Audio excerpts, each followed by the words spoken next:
Hi welcome to grow YouTube Telugu. మనం ఒక మంచి భోజనం చేసాము అంటే ఏం తింటాం సాధారణంగా? అన్నం, పప్పు, కూర, చారు ఇవే కదా ఎవరైనా రోజు తినేది. కానీ మనం తినే ఫుడ్లో కొంచెం ఎగ్జైట్మెంట్ ఉండాలంటే సైడ్ డిష్లో అప్పడాలో, పచ్చళ్ళలో, ఊరగాయలో వీటితో తింటాం. అరే, ఫైనాన్స్ ఛానల్లో ఏంటి తిండిగోలా అనుకుంటున్నారా? చెప్తాను. ఇప్పుడు నేను చెప్పిన ఎగ్జాంపుల్ని మీరు ఇన్వెస్ట్మెంట్ పోర్ట్ఫోలియోకి అప్లై చేసి చూడండి.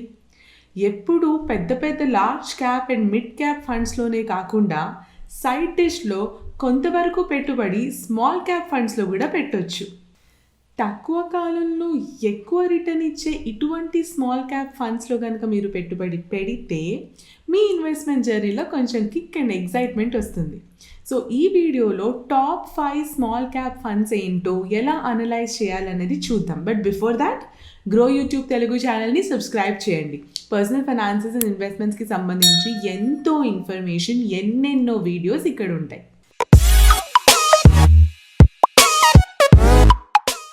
హిస్టారికల్ డేటా కనుక మనం కంపేర్ చేసి చూస్తే మార్కెట్స్ పెరిగినప్పుడల్లా, అంటే బుల్ ట్రెండ్ పెరిగే దిశగా వెళ్ళినప్పుడల్లా స్మాల్ క్యాప్ ఫండ్సే లార్జ్ క్యాప్ లేదా మిడ్ క్యాప్ ఫండ్స్ కన్నా ఎక్కువ పెరిగాయి, ఎక్కువ రిటర్న్స్ ఇచ్చాయి.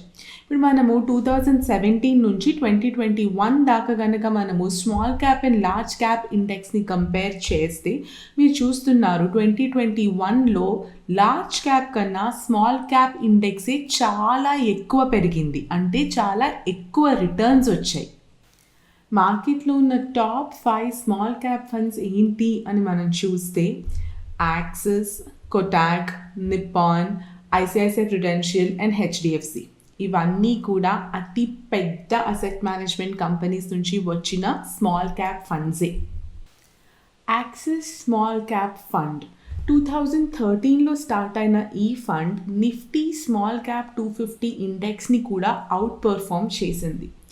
ఏ టైంలో అయినా తీసుకోండి, అది 1 year కావచ్చు, 3 years కావచ్చు, 5 years కావచ్చు, కన్సిస్టెంట్గా హై రిటర్న్ ఇచ్చే ఫండ్ ఇది. సో 9,200 crores కలిగిన ఈ ఫండ్ సైజ్లో 20% of the net assets cash రూపంలో మెయింటైన్ చేస్తుంది. గత 5 yearsలో 20% రిటర్న్ ఇచ్చిన ఫండ్ ఇది. కొటాక్ స్మాల్ క్యాప్ ఫండ్ 2005లో స్టార్ట్ అయ్యి గత 5 yearsలో 17% రిటర్న్ ఇచ్చిన ఫండ్ ఇది.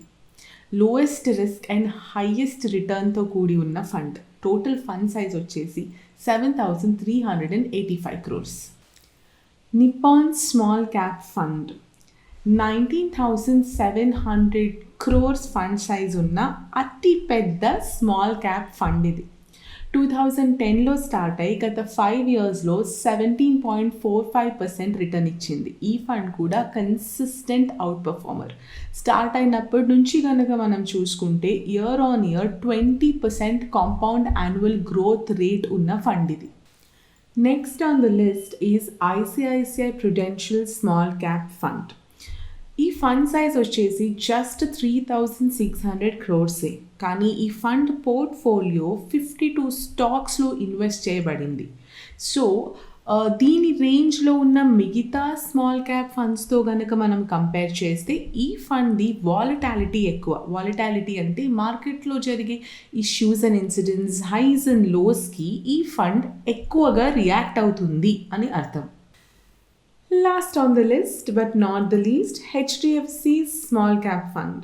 12,955 crores కలిగి ఉన్న ఈ ఫండ్ మార్కెట్లో second largest small cap fund and గత 5 yearsలో 14% రిటర్న్ ఇచ్చింది.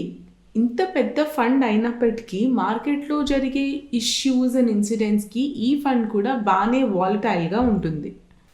సో అదండి మార్కెట్లో ఉన్న టాప్ 5 స్మాల్ క్యాప్ ఫండ్స్ గురించి మా ఈ వీడియో. మీకు నచ్చింది, స్మాల్ క్యాప్ ఫండ్స్ మీద మీకు కొంతవరకు ఇంట్రెస్ట్ వచ్చింది అని మేము ఆశిస్తున్నాము. గ్రో యూట్యూబ్ తెలుగులో మీరు ఇంకా ఎటువంటి టాపిక్స్ మీద వీడియోస్ చూడాలనుకుంటున్నారనేది తప్పకుండా కామెంట్ సెక్షన్లో మెన్షన్ చేయండి. గ్రో యూట్యూబ్ తెలుగు ఛానల్ని సబ్స్క్రైబ్ చేయండి, like, share and hit the bell icon.